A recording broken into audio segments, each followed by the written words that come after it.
Olá, eu sou Dora Kramer e esse é o nosso programa de toda semana, o videocast Não é Bem Assim. É óbvio que hoje o nosso assunto, meu, do Marcelo Madureira, do Pedro Paulo Magalhães e do Márcio Fortes, é o que disse Lula lá na Etiópia, que até hoje, agora ainda continua rendendo uma grande crise entre Brasil e Israel.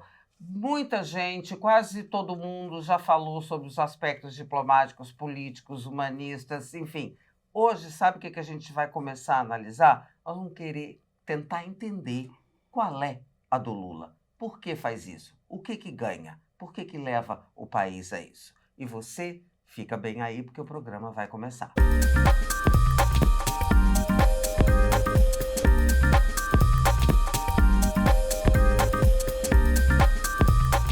E daí, Marcelo, qual é a do Lula?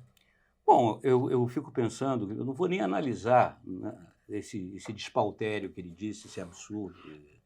Já foi mais do que retalhado, autopsiado por todo mundo. Mas o que me faz pensar é que esses disparates que o Lula fala é um sintoma de uma coisa maior.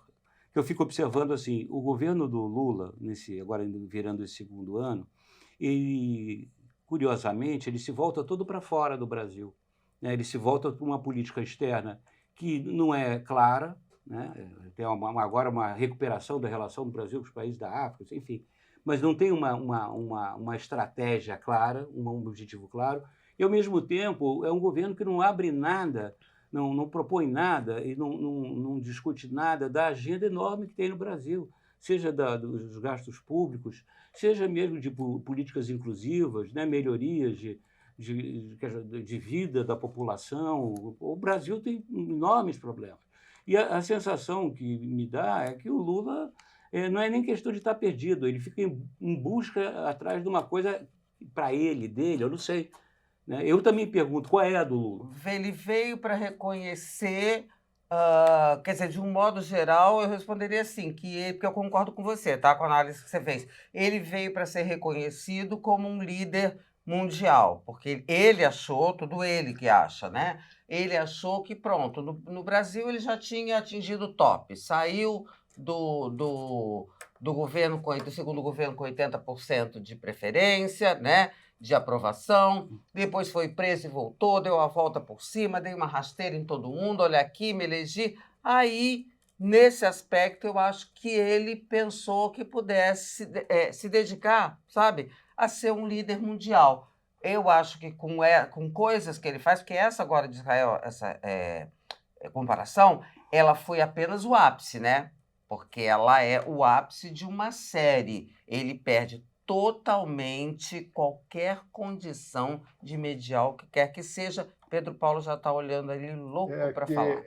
Eu acho que você falar as reações dele, né? Quer dizer, isso não é uma novidade, né? Ele é boquiroto, ele fala coisas indevidamente a todo momento, depois fica todo mundo correndo atrás de resolver, de aparar a aresta. O que lembra um pouco o Bolsonaro, né? O Bolsonaro fazia a mesma coisa, só que o Bolsonaro fazia isso numa dinâmica diferente, né? Numa dinâmica de quero manchete, quero estar de qualquer forma, falo qualquer besteira, né? Além de expressar as besteiras que ele realmente acredita, que a gente chama de besteira, mas que ele acredita, né?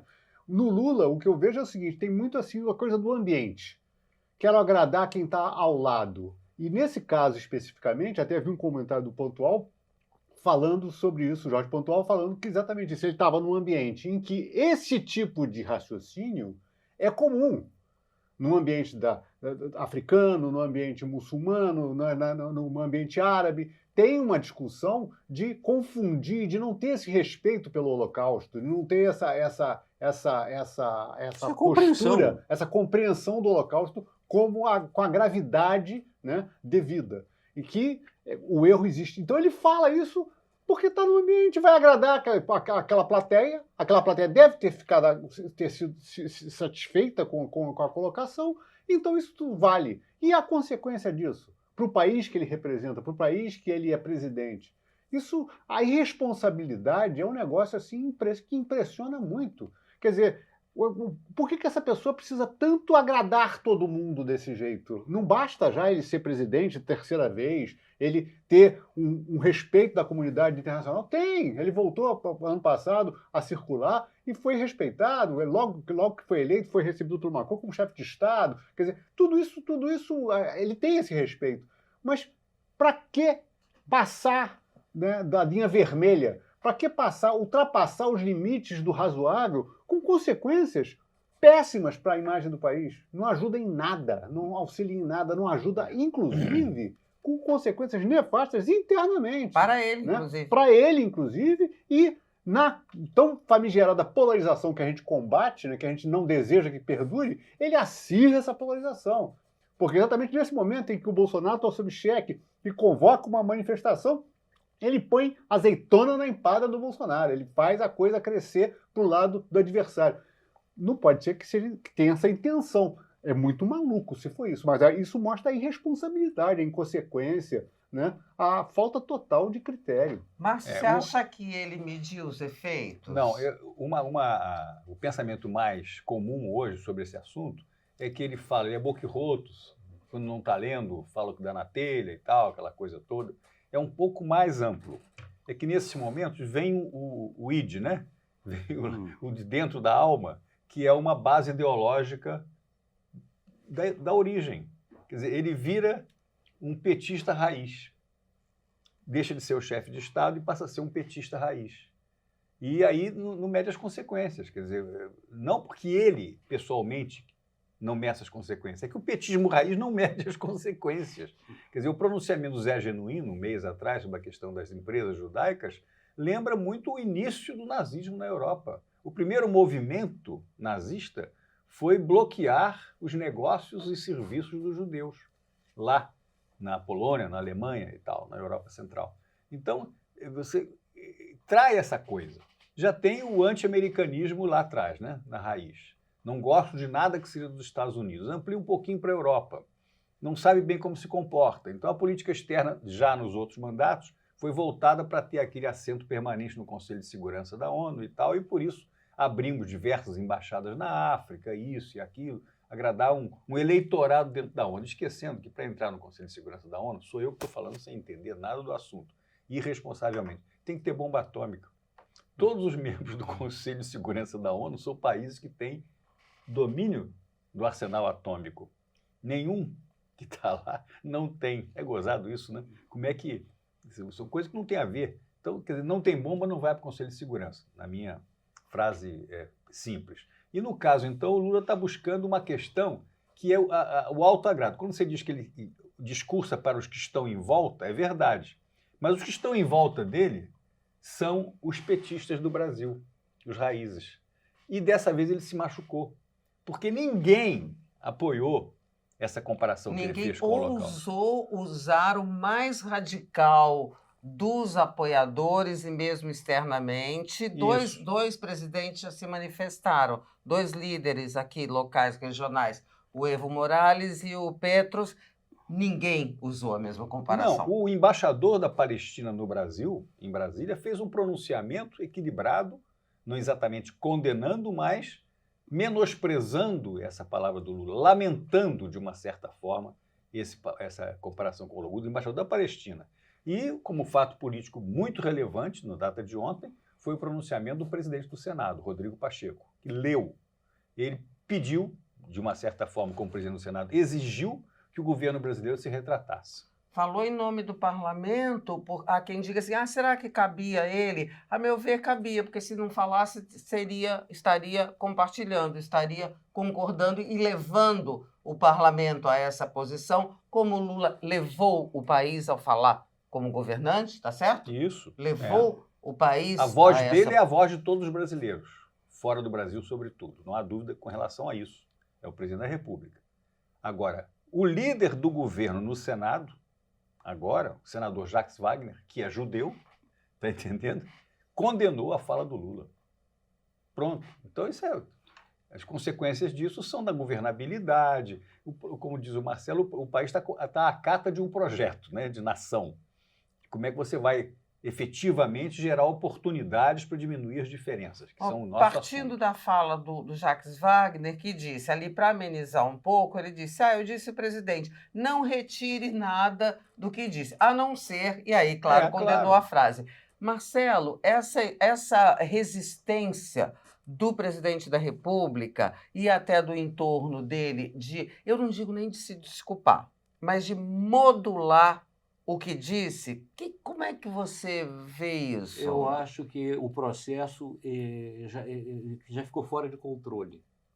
Todo o movimento que a gente vê... Passou um momento em que ele poderia passou fazer o time em isso? que ele poderia fazer. Pelo contrário, as manifestações indiretas, por exemplo, da Janja, enfim, todas as manifestações, a chamada do embaixador brasileiro em Israel, enfim, todos os movimentos foram no sentido de aprofundar a crise, não foram no sentido de você tentar amenizar, né? Enfim, realmente amenizar, procurar Um colocar... pouquinho mais de gasolina na fogueira. Não, jogou direto gasolina no fogo. E eu acho, para mim, o que me preocupa muito é que ele colocou dentro do Brasil uma questão que eu observo que vem aumentando muito no mundo e que é uma coisa latente no Brasil, que é o antissemitismo.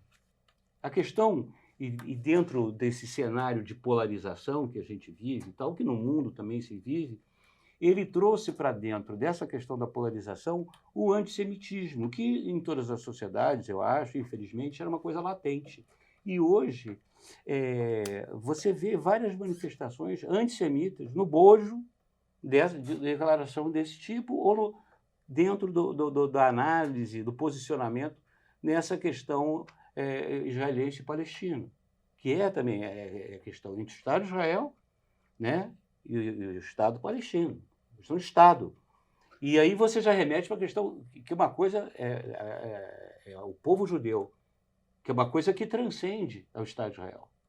Né? Então, é uma crise grave em que o Lula em nada contribui no sentido de minimizar, ou minimizar não, né? Mas assim, trazer o assunto para uma coisa mais razoável de discussão. Como a gente está tentando responder qual é a do Lula, eu perguntaria, e por quê? O que é isso? Já vou eu responder, tá? Na minha opinião, que é uma questão de personalidade, onipotência. Ele é assim, ego. Eu não sei, porque ganhar não ganha nada. Né? Já vou até perguntar, daqui a pouco, tá? Vou me adiantar aqui, porque eu vou perguntar do efeito interno eleitoral, tá? Mas daqui a pouco. Então, eu acho... Quer dizer, por que esse retrato que o Marcelo... Esse desenho que o Marcelo faz, né? Leva a gente a perguntar, tá bom, mas o que leva a pessoa a fazer isso? Vocês têm uma resposta? Eu já dei a minha. Senilidade. Eu acho que Pode ser. Ué, tem uma autossuficiência aí, né, construída pela história dele, que ele sempre demonstrou e acho que com o tempo... E acho que talvez tenha uma pitada de senilidade, pode ser que tenha, mas isso não é a primeira vez que ele faz declarações dessa ordem, né? Só que essa daí foi um pouco além de tudo, né? Um pouco além de tudo que já fez antes. Porque tocou num trauma mexer da humanidade, num né? trauma da Você vê que humanidade, né? Coisa E que paradoxal. tem uma pimenta aí, que é o próprio Netanyahu, né? Isso. Que está por trás O dessa grande história, beneficiário. que é o grande beneficiário, e que não vai tirar a água da fervura, não, vai botar a água da fervura, Não, porque para ele é bom. tábua de salvação, quer dizer... O próprio Netanyahu, para quem o Brasil é desprezível, quer dizer, não está no dia a dia lá das questões de Israel, o que o Brasil pensa ou faça, veio a público o próprio mencionar Brasil no seu pronunciamento, aquela coisa toda e tal, chamando de irresponsável, de vergonhoso isso, daquilo, e gerou aquela manifestação, aí sim, diplomaticamente completamente incorreta do Ministério das Relações Exteriores de Israel, a humilhar o nosso embaixador lá em Tel Aviv, fazendo um pronunciamento fora do ambiente diplomático, num museu do Em local. hebraico, uma Em língua hebraico, um idioma que o embaixador não domina. Que é complicado para o embaixador, todo mundo lá no mundo diplomático não se fala hebraico, fala só francês ou inglês, não é? Então, espanhol menos, hein? Mas é francês ou inglês. Isso os diplomatas brasileiros sabem como é que faz. De maneira que aqui, a quem aproveita, eu acho que é a oposição ao governo Lula. Que já está se aproveitando, né, Claro, Marcos? e vai se aproveitar mais chegando onde você quer chegar. E as consequências eleitorais disso, tá certo? Quer dizer, esse ano nós temos eleições municipais, tá? eu acho que esse pronunciamento do Lula só atrapalhou as candidaturas dele, porque a opinião pública brasileira não gosta desse tipo de comparação lamentável, sem tirar uma vírgula da dificuldade que nós todos temos de apoiar as ações de Israel no combate aos terroristas do Hamas. É uma coisa um pouco, parece-me, desproporcional ao mal que foi feito. Entretanto, ganhou toda a razão para que, nas eleições aqui no Brasil, se condene o Lula, por causa do pronunciamento, e, portanto, o PT. Mas Quer dizer, eu acho que ele devia, o Lula poderia e deveria, não custa nada e tal, pedir desculpa, destratar, já disseram que não vão fazer. Marcelo colocou, passou da hora, para não perder o seria time. esperar do Lula o que não vi. Aquela Só coisa agrava. falava o Barão de Tararé, da onde menos se espera, e daí que não vem nada mesmo. Mas você acha que perdura o Porque efeito até a eleição? Seria um gesto de enorme grandeza. Pessoal, eu errei. Eu falei uma imensa bobagem. Eu fiz um equívoco histórico. Aí teve que escrever um texto. Isso. Lido e E mostrar. não é difícil, mas né? isso Não é difícil. isso é uma atitude de muita grandeza. Que só realmente um estadista, um chefe de Estado consciente dos seus deveres e do que ele pode e do que ele não pode, fazer esse tipo de declaração. Você tem que ter muita grandeza. Mas aí, muita grandeza. aí eu vou... E você não quer encontrar Justiça nunca. se faça, não é só o Lula que não tem essa grandeza, tá? É o PT, um partido que faz o que fez no mensalão e não dá uma palavra para dizer foi mal, você vai esperar o quê? Algum tipo de recuo? Agora eu queria continuar no tema eleitoral. Você acha, Pedro Paulo, que esse efeito que o Márcio projeta, né, que vai ter um efeito, você acha que ele perdura até a eleição ou ele assim é um componente forte para já uma série de dificuldades que tem É o difícil, governo? né? É difícil prever se isso perdura como... Não, acho eu que não isso- quero que você preveja, quero eu acho saber o que- que você acha. o que eu acho é que isso tem influência das articulações. Quer dizer, eu acho que tem uma influência nas articulações de candidaturas, de composições. Acho que pode ter alguma influência, porque o momento que está se vivendo hoje, que está diretamente sob influência desse fato, é dessas articulações. Ainda não é uma campanha rasgada, né? Uma campanha na rua. A gente vê, por exemplo, eu estava vendo hoje, o Boulos está fugindo do assunto, ele não quer falar do assunto. Ele está, não, isso não tem nada a ver comigo, eu não sou candidato a prefeito de Tel Aviv, eu não tenho nada a ver com isso. Lógico, para ele não interessa falar do assunto, né? Apesar de que o PSOL tem uma postura pró-Hamas, tem toda uma postura, né, que não comunga do que o Lula falou. Acho que a gente não pode também exagerar na dose, né? Quer dizer, o que o Lula falou passa além de tudo isso. Isso é que é mais impressionante, né? Como é que faz uma afirmação daquela com uma vírgula posterior a uma afirmação forte, que tem direito de fazer, mas uma vírgula que é, assim, um absurdo, né?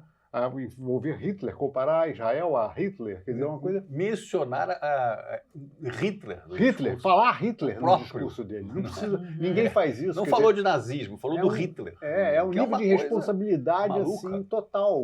Ou então não ter noção do que essas coisas significam. Eu acho que eu, sinceramente, acho que isso faz parte de uma questão de ignorância. Tem porque ignorância, se né? não tiver ignorância, aí Piorou. Piorou muito. A ignorância é um atenuante, de certa forma, para essa questão. Mas uma ignorância num chefe de Estado Poxa, também é algo que é chefe de Estado, inadmissível, esse, né? no caso Não, do Brasil, 3 vezes chefe chefe de vezes, Estado e pois chefe é. de governo. Experiente. Né? Chefe de Não Estado é e chefe de governo. inexperiente. São duas coisas distintas e que, no caso do Brasil, no presidencialismo do Brasil, se acumula. Mas a gente sabe que ele é experiente, porém a gente já viu várias declarações em relação à economia. Ele faz declarações que ele está pouco se lixando o que efeito isso vai ter no mercado, na visão, sobretudo, contra as políticas que ele mesmo quer empreender. Quer dizer, ele fica se degladiando com o próprio ministro Haddad, ele se degladiava. Então, essas atitudes, por isso que eu acho que o comportamento dele, o comportamento do Lula,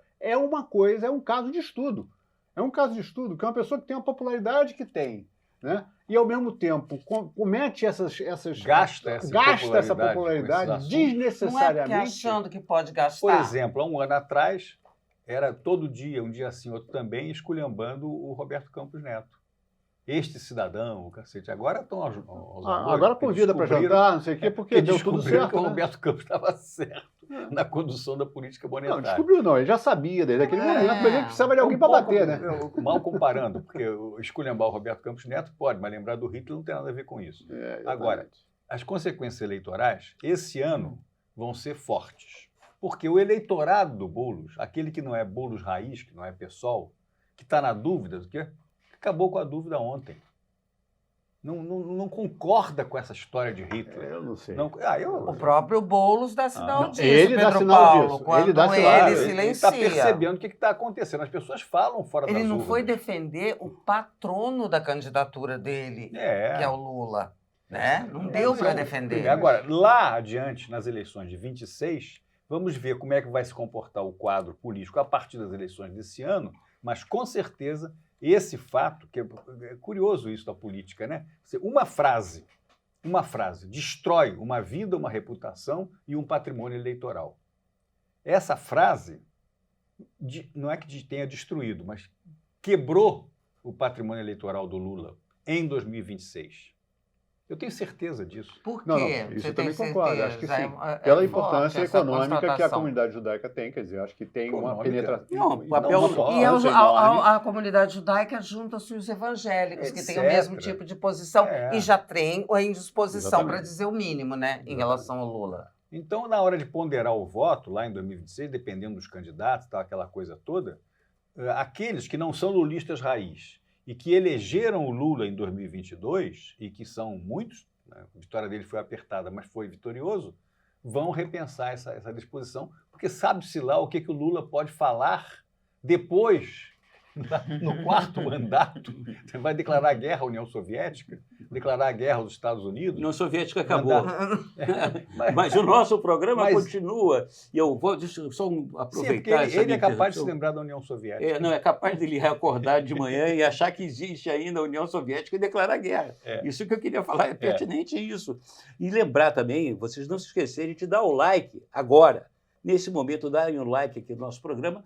E quem não assina, assina o nosso canal. Estamos aqui toda quarta-feira e compartilha com os amigos. Se você quiser, também você pode nos escutar no mundo incrível dos podcasts, em todas as plataformas de podcast. Dito isso, mais forte. Sabe o que eu queria trazer? Eu A tenho- eleição, eu acho que você deu ali, deu o panorama, embora eu achei forte, eu não tenho certeza, tá? Acho que tendo a concordância, assim, quebrou um cristal que não volta mais. Não, porque até então as Sério? besteiras do Lula, aquelas coisas, a própria guerra, que coisas sérias, né? Posição russa em relação à Ucrânia, né? Você não se manifestar sobre o quase evidente assassinato do opositor. Não se Putin. manifestar, não. Eu acho que Ele se manifestou. Se manifestou. É. Sim, Se manifestou de uma maneira, dizendo assim, Oblíqua. alto lá, É. quase que estão perseguindo o Putin. É quase isso. Porque Foi é Aquela aquilo que ele outra falou, manifestação uma coisa imbecil. garantista. Foi no mínimo ambíguo. Fora do. Garantista seletiva, Seletiva, né? né? Manifestação Totalmente, imbecil dizer que o governo americano não quer que o Brasil tenha Petrobras e tal, e por Também. isso fez aquilo. Conspirou Não- na não- Lava Jato Lava para Jato. botar a mão Bom, do pré-sal. história- Lava Jato foi Teoria ele, de não foi conspiração americano, totais. coisa nenhuma. É. Então, isso tudo está certo. Agora, há uma coisa curiosa nesse momento, importante também, mas pouco visível, é que a reunião do G20 está no Rio de Janeiro começando hoje. É uma reunião dos ministros das Relações Exteriores, de 40 países. Quer dizer, são 20 países, mas tem 40 delegações. Aprendi isso também. A cidade do Rio de Janeiro hoje está, nos bons momentos, engarrafada de cima até embaixo, porque as vias estão interditadas, dada a passagem de comitivas de ministros das Relações Exteriores. Mas a e gente tal. não sabe o que vai acontecer ainda, porque pode não acontecer nada, ser uma reunião que se atenha diplomática. àquelas pautas, né? Clima, Mas deve enfim, ser, né? Vai governança manter a pauta. global e tal. Pois é. Mas no oficial, no paralelo, o assunto vai Óbvio. permear. Mas não sei se vai ter rebatimento público. Não isso vai não ter dá pra gente rebatimento saber. público, mas tem rebatimento Mas pode até ter. conceitual. Quer dizer, o ministro das Relações Exteriores americano, Anthony Blinken, foi a Brasília conversar com Lula antes do G20. Não foi falar de floresta amazônica, isso é um tema importantíssimo no mundo Estava todo. prevista essa reunião, Mas mas... eu sei. E mais grave ainda, essa burrice do Lula com esse negócio de Israel nesse momento. Ele realmente não percebeu, por ignorância ou por comprometimento ideológico da sua são alma as duas com o possibilidades. anti-americanismo imbecil. E egotrip também. E egotrip sempre. Aquela coisa, não há dúvida. Só em fazendo um relação a reparo em isso. relação à questão eleitoral, eu acho que tem uma questão aí que a gente tem que como é que esse fato pode se refletir, né? Uma, lógico, o Lula, com tudo que a gente já falou sobre o comportamento dele e a condenação que isso acontece. Mas tem um outro lado que eu acho que atenua isso, é que existe uma condenação quase que geral de Israel, do governo de Israel, né? Não do povo judeu, mas do governo de Israel, na reação ao ataque do Hamas, né? Existe uma condenação. Então, é difícil dizer, isso mistura, embola o jogo, faz com que a consequência da fala do Lula possa não ser tão dramática, porque existe essa outra discussão, né, que se coloca e que a esquerda coloca muito e tudo mais, e que é real. Existe uma condenação mundial a esse, quer dizer, ontem no Conselho de Segurança só os Estados Unidos vetou, mas todos os outros aprovaram, né, um cessar-fogo. Não, pode então, ter aí é uma mudança, do mesmo acho que isso jeito atenua que o o Hamas, efeito com o passar do tempo, as pessoas tentou atenuar o que Hamas fez, e aí o foco passa a ser, isso pode realmente acontecer, mas hoje o que a gente tem, que me chama a atenção, até me remetendo à reunião do G20, o presidente ficou numa situação ruim, porque ele não pode circular.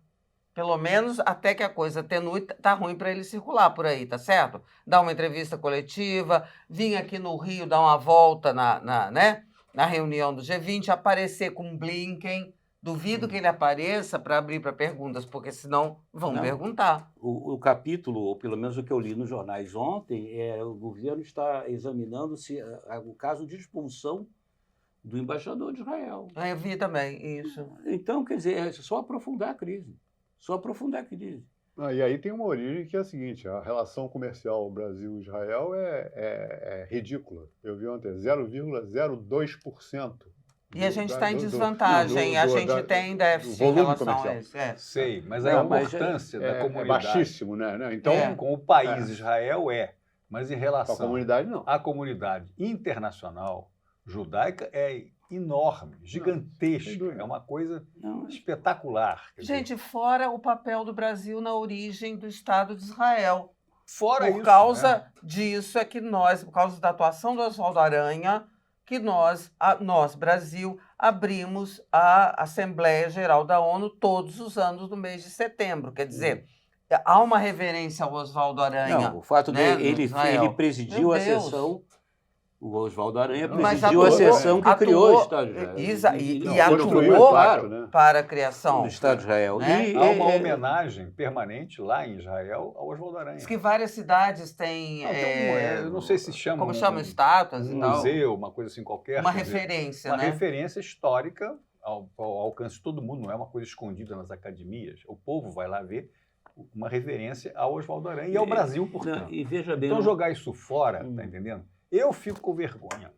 É uma coisa que é como nós acabamos... Estou sendo repetitivo o que nós quatro já falamos. Ninguém entendeu nada, a não ser a ego trip e a referência ideológica passada no subconsciente de um camarada como Lula. As consequências vão ser muito ruins para ele. Você insistiu na eleição, você sabe daqui para frente, mas ficou a marca. Quer dizer, não pode mais falar de preservação da floresta amazônica. Vão dizer, mas esse cara aí, pô, o que ele falou sobre o nazismo desqualifica para qualquer outro assunto. É uma coisa muito forte. Agora, encerra aí, Marcelo. Não, eu não quero encerrar, não. Mas não, vai ter que encerrar porque está acabando o tempo. Independente das relações comerciais, na minha opinião, e veja bem, não estou falando do governo do Netanyahu, não estou falando do governo, mas estou falando do papel que o Estado de Israel tem hoje e construiu ao longo do tempo no mundo. Israel hoje é uma ilha de democracia instalada ali, é uma espécie de show... No Oriente Médio não tem, né, é uma espécie de showroom da nossa civilização, e a contribuição que Israel tem, e sempre, o povo judeu, Israel dá para a humanidade, em ciência, em conhecimento, em tecnologia, em humanidade, isso é uma coisa inegável. Mas, estou dizendo, o Estado de Israel hoje ele representa muito mais, porque ali no meio daquelas teocracias, daqueles governos lá, Aquelas monarquias esquisitas. Déspotas, monarquias esquisitas. Aquilo ali é um oásis de democracia ali. E isso tem uma importância fundamental para o mundo, entendeu? A existência do Estado de Israel é muito importante. Bom, e aí com isso a gente fica por aqui. Vamos ver, semana que vem vai ter muita coisa para acontecer nessa semana. Agora, por mais coisas que aconteçam, novidades e tal, você não vai achar que esse programa ficou velho, não, tá? Vai lá. É porque no meu Instagram eu boto o link. Todo dia eu faço lá um comentário sobre alguma coisa e boto o link do programa. Porque o que se discutiu aqui, ele não serve, não tem efeito momentâneo, não, tá? Então você trata de prestar atenção que você só tem a ganhar. E a gente também só tem a ganhar com a sua companhia. Beijoca e até semana que vem. Você vai na manifestação do Bolsonaro? Eu, hein? E o Ricardo Nunes, Ir pra prefeito de lá. São Paulo, eu soube que ele está torcendo para pegar dengue. Cara camada.